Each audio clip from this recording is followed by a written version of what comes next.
Chapter 13. How I Fell In with the Curate.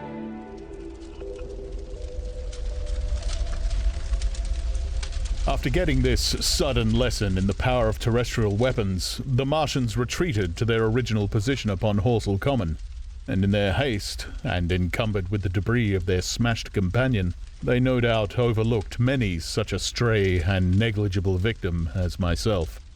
Had they left their comrade and pushed on forthwith, there was nothing at that time between them and London but batteries of 12-pounder guns, and they would certainly have reached the capital in advance of the tidings of their approach. As sudden, dreadful, and destructive their advent would have been as the earthquake that destroyed Lisbon a century ago.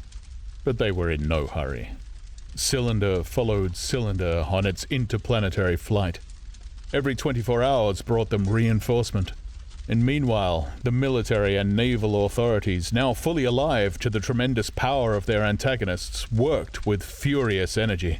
Every minute a fresh gun came into position until, before twilight, every copse, every row of suburban villas on the hilly slopes about Kingston and Richmond masked an expectant black muzzle.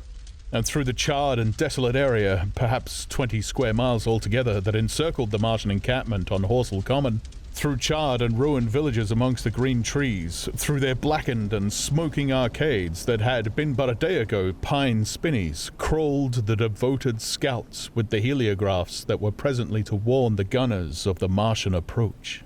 But the Martians now understood our command of artillery and the danger of human proximity, and not a man ventured within a mile of either cylinder save at the price of his life. It would seem that these giants spent the early part of the afternoon in going to and fro, transferring everything from the second and third cylinders, the second in Addlestone Golf Links and the third at Pierford, to their original pit on Horsell Common.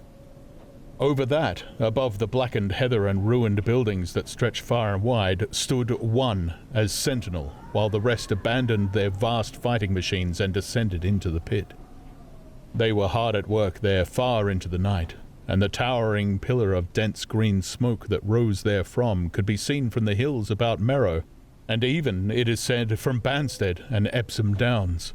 And while the Martians behind me were thus preparing for their next sally, and in front of me humanity gathered for the battle, I made my way with infinite pains and labour from the fire and smoke of burning Weybridge towards London.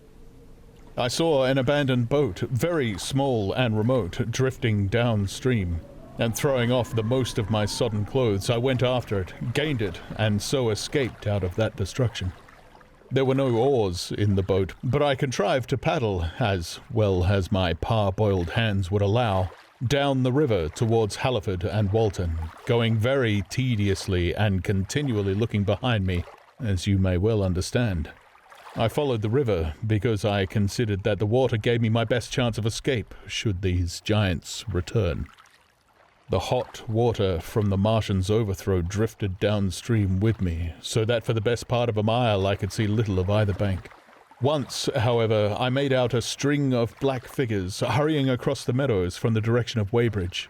Halliford, it seemed, was deserted, and several of the houses facing the river were on fire. It was strange to see the place quite tranquil, quite desolate under the hot blue sky, with the smoke and little threads of flame going straight up into the heat of the afternoon. Never before had I seen houses burning without the accompaniment of an obstructive crowd. A little farther on, the dry reeds up at the bank were smoking and glowing, and a line of fire inland was marching steadily across a late field of hay. For a long time I drifted. So painful and weary was I after the violence I had been through, and so intense the heat upon the water. Then my fears got the better of me again, and I resumed my paddling. The sun scorched my bare back. At last, as the bridge at Walton was coming into sight round the bend, my fever and faintness overcame my fears, and I landed on the Middlesex bank and lay down deadly sick amid the long grass. I suppose the time was then about 4 or 5 o'clock. I got up presently, walked perhaps half a mile without meeting a soul, and then lay down again in the shadow of a hedge. I seem to remember talking wonderingly to myself during that last spurt. I was also very thirsty, and bitterly regretful I had drunk no more water. It is a curious thing that I felt angry with my wife. I cannot account for it, but my impotent desire to reach Leatherhead worried me excessively. I do not remember the arrival of the curate, so that probably I dozed. I became aware of him as a seated figure in soot-smudged shirt-sleeves, and with his upturned, clean-shaven face staring at a faint flickering that danced over the sky. The sky was what is called a mackerel sky, rows and rows of faint down plumes of cloud, just tinted with the midsummer sunset. I sat up, and at the rustle of my motion he looked at me quickly. Have you any water? I asked abruptly. He shook his head. You have been asking for water for the last hour, he said. For a moment we were silent, taking stock of each other. I dare say he found me a strange enough figure, naked, save for my water-soaked trousers and socks, scalded, and my face and shoulders blackened by the smoke. His face was a fair weakness. His chin retreated, and his hair lay in crisp, almost flaxen curls on his low forehead.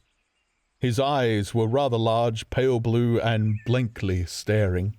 He spoke abruptly, looking vacantly away from me. "What does it mean?" he said. "What do these things mean?" I stared at him and made no answer. He extended a thin white hand and spoke in almost a complaining tone. "Why are these things permitted? What sins have we done? The morning service was over. I was walking through the roads to clear my brain for the afternoon, and then fire, earthquake, death, as if it were Sodom and Gomorrah. All our work undone, all the work.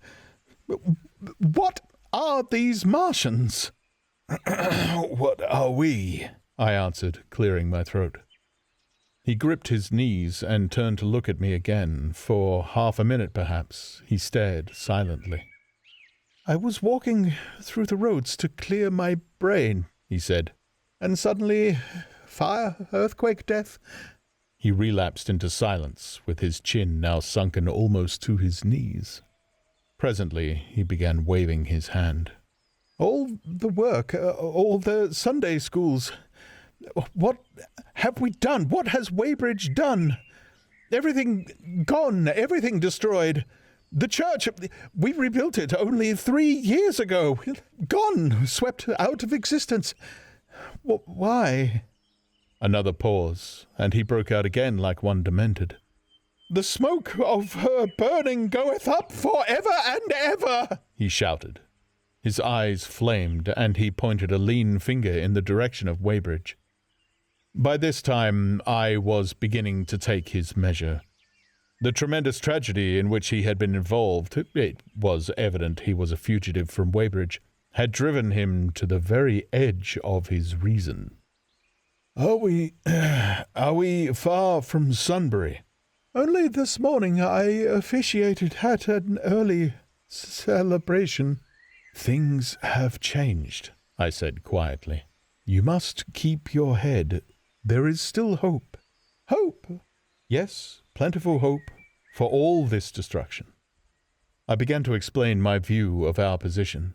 He listened at first, but as I went on, the interest drawing in his eyes gave place to their former stare, and his regard wandered from me.